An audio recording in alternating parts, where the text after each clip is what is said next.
महादेवी वर्मा। प्रयाग जैसे शांत और सांस्कृतिक आश्रम नगर में नखास कोना एक विचित्र स्थिति रखता है।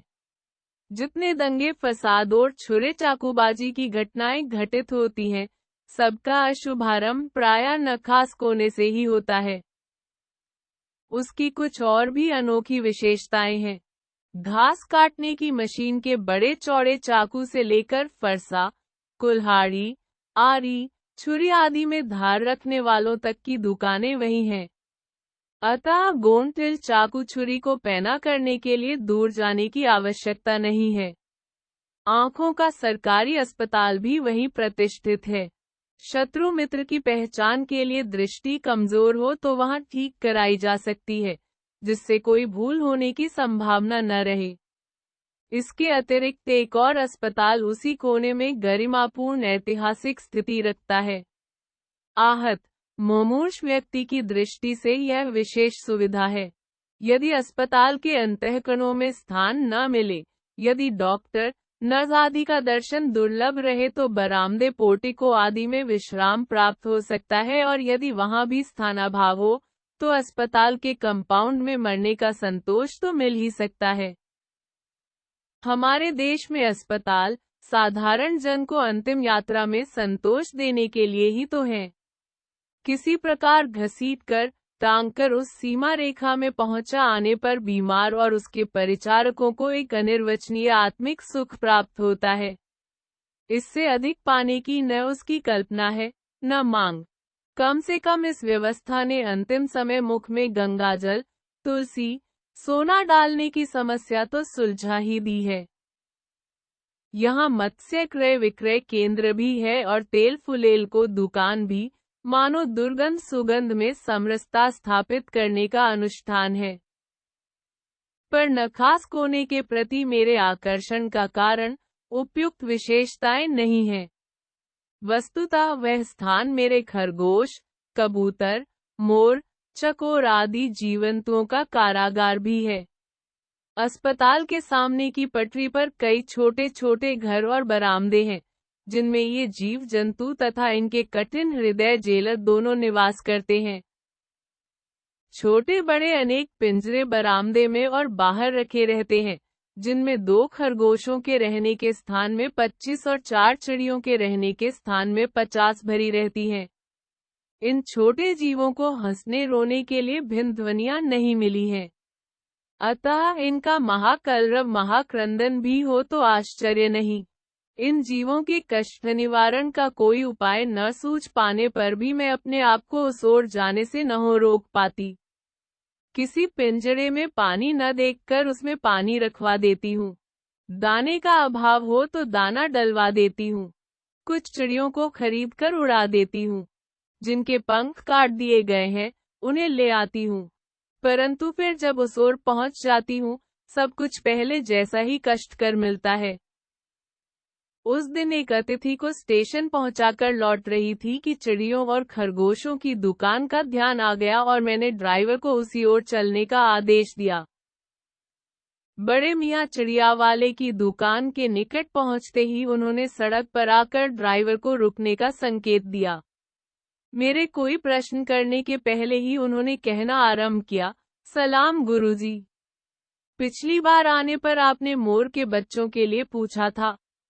शंकरगढ़ से एक चिड़ी मार 2 मोर के बच्चे पकड़ लाया है।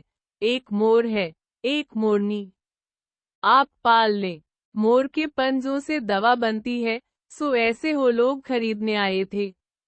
आखिर मेरे सीने में भी तो इंसान का दिल है। मारने के लिए ऐसी मासूम चिड़ियों को कैसे देहूं? टालने के लिए मैंने कह दिया, गुरुजी ने मंगवाए हैं। वैसे यह कमबख्त रोजगार ही खराब है। बस पकड़ो पकड़ो, मारो मारो। बड़े मियाँ के भाषण की तूफान मेल के लिए कोई निश्चित स्टेशन नहीं है।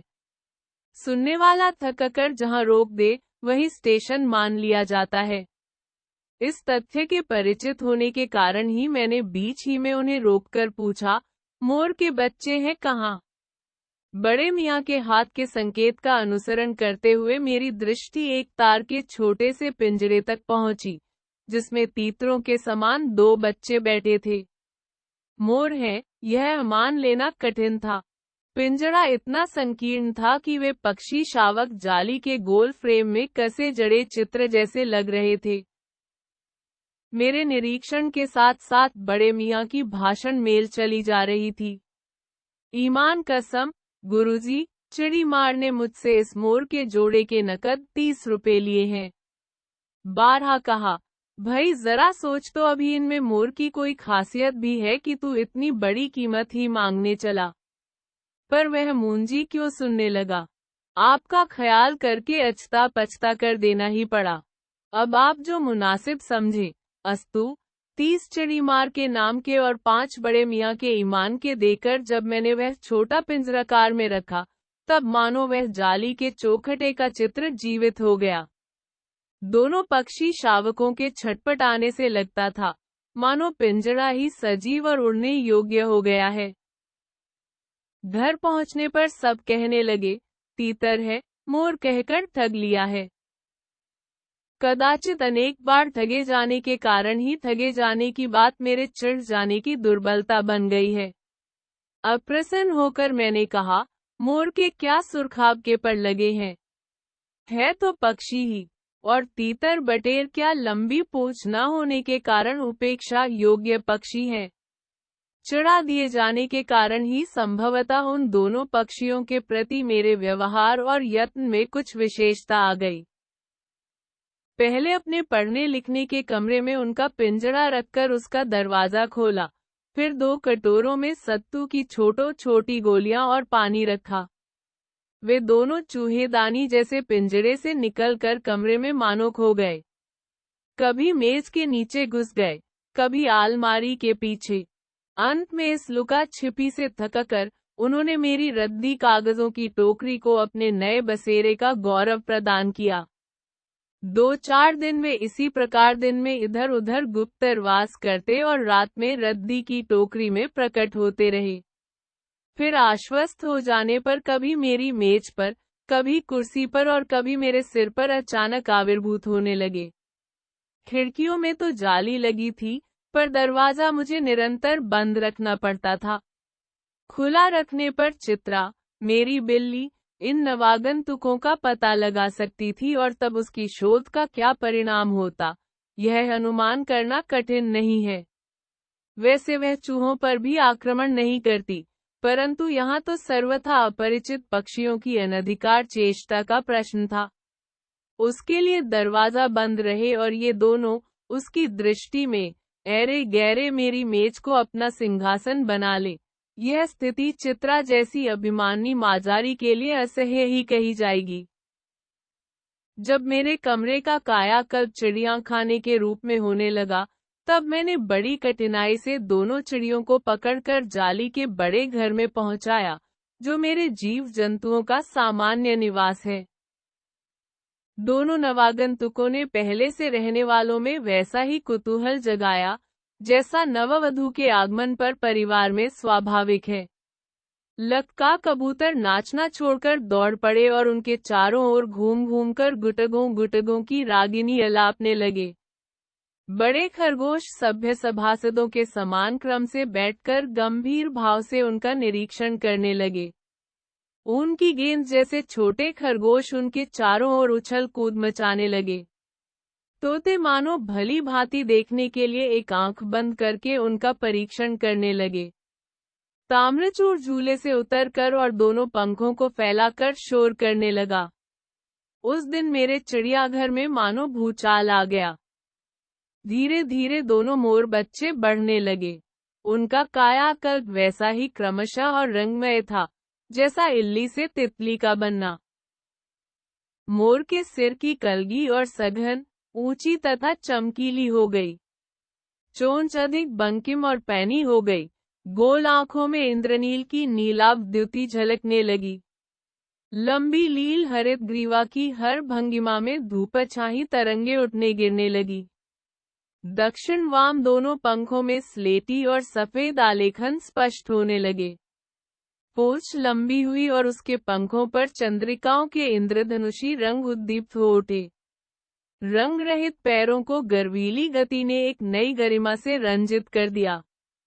उसका गर्दन ऊंची कर देखना, विशेष भंगिमा के साथ उसे नीचा कर दाना चुगना, पानी पीना, टेढ़ी कर शब्द सुनना आदि क्रियाओं में जो सुकुमारता और सौंदर्य था, उसका अनुभव देखकर ही किया जा सकता है। गति का चित्रण नहीं आंका जा सकता। मोरनी का विकास मोर के समान चमत्कारिक तो नहीं हुआ, परंतु अपनी लंबी धूपछाई गर्दन, हवा में चंचल कलगी, पंखों की श्याम श्वेत पत्र लेखा, मंथर गति आदि से वह भी मोर की उपयुक्त सहचारिणी होने का प्रमाण देने लगी। नीलाभ ग्रीवा के कारण मोर का नाम रखा गया नीलकंठ और उसकी छाया के समान रहने के कारण मोरनी का नामकरण हुआ राधा। मुझे स्वयं ज्ञान नहीं कि कब नीलकंठ ने अपने आप को चिड़ियाघर के निवासी जीव जंतुओं का सेनापति और संरक्षक नियुक्त कर लिया। सवेरे ही वह सब खरगोश, कबूतर आदि की सेना एकत्र कर उस ओर ले जाता जहां दाना दिया जाता है और घूम घूम कर मानो सबकी रखवाली करता रहता। किसी ने कुछ गड़बड़ की और वह अपने तीखे चंचू प्रहार से उसे दंड देने दौड़ा। खरगोश के छोटे और शरीर बच्चों को वह चोंच से उनके कान पकड़कर उठा लेता था और जब तक वे आक्रंदन न करने लगते, उन्हें अधर में लटकाए रखता। कभी कभी उसकी पैनी चोंच से खरगोश के बच्चों का कर्णवेध संस्कार हो जाता था, पर वे फिर कभी उसे क्रोधित होने का अवसर न देते थे। उसके दंड विधान के समान ही उन जीव जंतुओं के प्रति उसका प्रेम भी असाधारण था।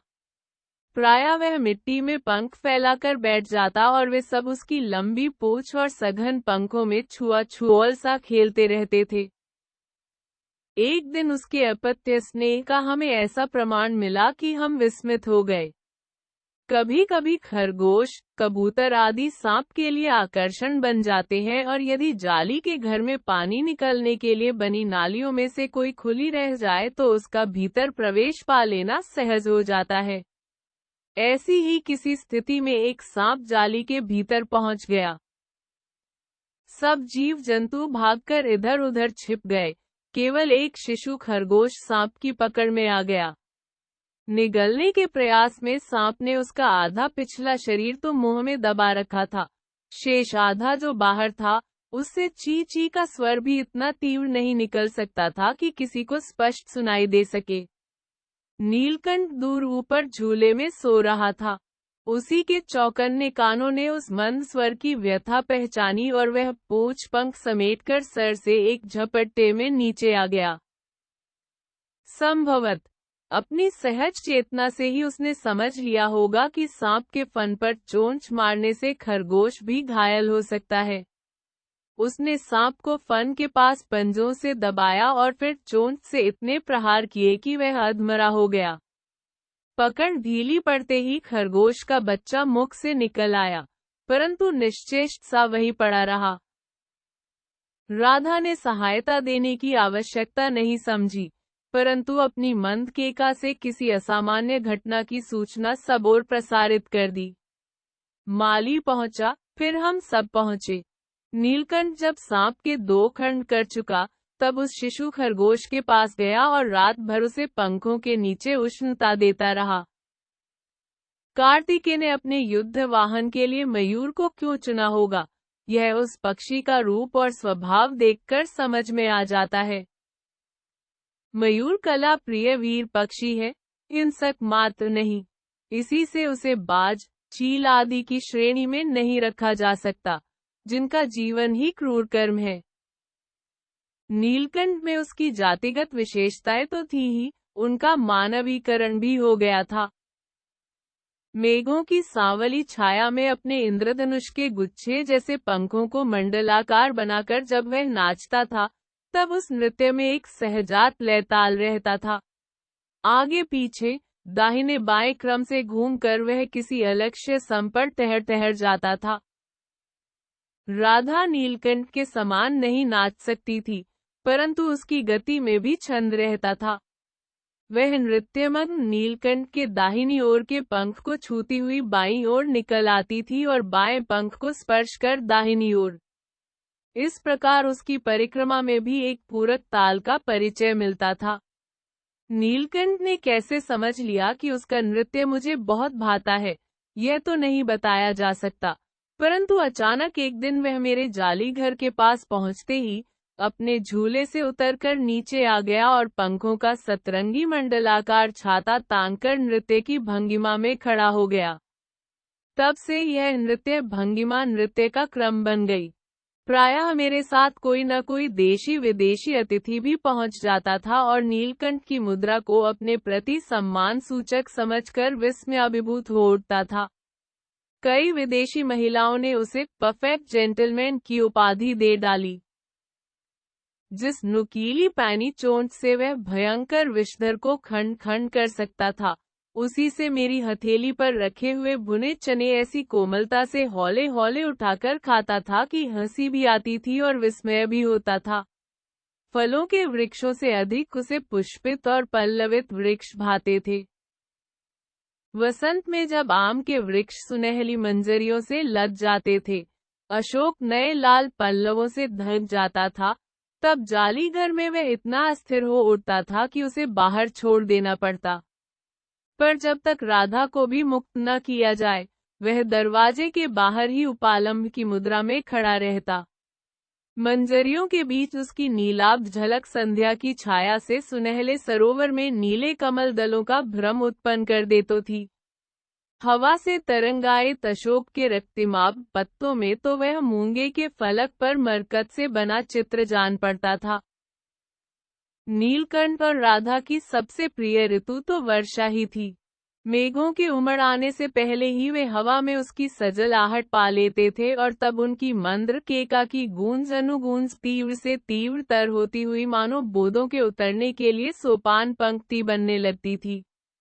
मेघ के गर्जन के ताल पर ही उसके तन में नृत्य का आरंभ होता और फिर मेघ जितना अधिक गरजता, बिजली जितनी अधिक चमकती, बूंदों की रिमझिमाहट जितनी तीव्र होती जाती, नीलकंठ के नृत्य का वेग उतना ही अधिक बढ़ता जाता और उसकी केका का स्वर उतना ही मंद्र से मंद्रतर होता जाता। वर्षा के थम जाने पर वह दाहिने पंजे पर दाहिना पंख और बाएं पर बायां पंख फैलाकर सुखाता। कभी कभी वे दोनों एक दूसरे के पंखों से टपकने वाली बूंदों को चोंच से पी पी कर पंखों का गीलापन दूर करते रहते। इस आनंदोत्सव की रागिनी में बेमेल स्वर कैसे बज उठा, यह भी एक करुण कथा है। एक दिन मुझे किसी कार्य से नखास कोने से निकलना पड़ा और बड़े मियाँ ने पहले के समान कार को रोक लिया। इस बार किसी पिंजरे की ओर नहीं देखूंगी, यह संकल्प करके मैंने बड़े मियाँ की विरल दाढ़ी और सफेद डोरे से कान में बंधी ऐनक को ही अपने ध्यान का केंद्र बनाया, पर बड़े मियाँ के पैरों के पास जो मोरनी पड़ी थी उसे अनदेखा करना कठिन था। मोरनी राधा जैसी ही थी। उसके मूंछ से बंधे दोनों पंजों की उंगलियां टूटकर इस प्रकार एकत्र हो गई थी कि वह खड़ी ही नहीं हो सकती थी। बड़े मियाँ की भाषण मेल फिर दौड़ने लगी। देखिए गुरुजी, कमबख्त चिड़ी मारने बेचारी का क्या हाल किया है। ऐसे कभी चिड़िया पकड़ी जाती है। आप न आई होती तो मैं उसी के सिर से पटक देता। पर आपसे भी यह अधमरी मोरनी ले जाने को कैसे कहूं। सारांश यह कि 7 रुपए देकर मैं उसे अगली सीट पर रखवाकर घर ले आई और एक बार फिर मेरे पढ़ने लिखने का कमरा अस्पताल बना। पंजों की मरहम पट्टी और देखभाल करने पर वह महीने भर में अच्छी हो गई। उंगलियां वैसी ही टेढ़ी मेढ़ी रहीं, परंतु वह टूट जैसे पंजों पर डगमगाती हुई चलने लगी। तब उसे जाली घर में पहुंचाया गया और नाम रखा गया कुब्जा। कुब्जा नाम के अनुरूप स्वभाव से भी वह कुब्जा प्रमाणित हुई। अब तक नीलकंठ और राधा साथ रहते थे, अब कुब्जा उन्हें साथ देखते ही मारने दौड़ती। चोंच से मार मार कर उसने राधा की कलगी नोच डाली, पंख नोच डाले। कठिनाई यह थी कि नीलकंठ उससे दूर भागता था और वह उसके साथ रहना चाहती थी। न किसी जीव जंतु से उसकी मित्रता थी, न वह किसी को नीलकंठ के समीप आने देना चाहती थी। उसी बीच राधा ने 2 अंडे दिए, जिनको वह पंखों में छिपाए बैठी रहती थी। पता चलते ही कुब्जा ने चोंच मार मार राधा को धकेल दिया और फिर अंडे फोड़कर धून जैसे पैरों से सब ओर छितरा दिए। हमने उसे अलग बंद किया तो उसने दाना पानी छोड़ दिया और जाली पर सिर पटक पटक कर घायल कर लिया। इस कलह कोलाहल से और उससे भी अधिक राधा की दूरी से बेचारे नीलकंठ की प्रसन्नता का अंत हो गया। कई बार वह जाली के घर से निकल भागा।